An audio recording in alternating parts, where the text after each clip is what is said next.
कौन एमती है आमे हठात घर छाड़ा बाध्य हेलु। नमस्कार, जय जगन्नाथ। आज मोर भिडियोटी स्टार्ट करुच्ची मो पुओ पाखरु। तार आज टिके मन दुख कहीं लास्ट रे जानिबे। ये है मो पुओर आंटी आउ से गुगु दीदी माने मो पाखरे रहउतिबा पड़ोसी। पड़ोसी नुह तो लगे जमती सहित आगुरी किसी संपर्क थिला। हाँ सांग माने सी एते भल आ बहुत फ्रेंडली मिसंती मो सहित। आ गुगु सी मो पुओर सांग भौणी एमती झगड़ा मध्य लागि जांती। से दिज को बहुत भल पाती। देखो गुगु ड्रेस पिंधिकी केमती मजामस्ती करुच्ची।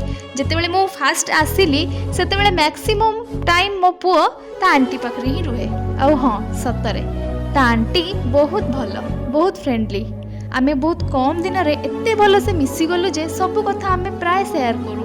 से बहुत भल आउ माने मो पुओ को से माने एते भल पाती। एमिति कि गुगुर मामू माने आसंती से माने भी बहुत भल पाती। आउ हाँ गुगु मध्य मो पुओ को भाई बनैथिला। बहुत कम दिनर संपर्क लागे जेमती संपर्कटा आगुरु थिला कि। आउ एमिति कि आपण माने देखुथिबे मो पुओर गुगुर मुह कलर पाखापाखि मिसी जाए। सतरे लागे जेमती से सत सतिका भाई भौणी। एमिति से बहुत ही माने दी जन को बहुत भल पाती। आ ताकू देखिकी समस्ते खुशी हुअंती। किंतु समयर विडंबना कौन करा जिवो किछि गोटे कारण भाई से माने आम पाखरु छाड़ी कि किछि माने अलगा टिके दूर को पळेले। रहली सांग माने जय जगन्नाथ।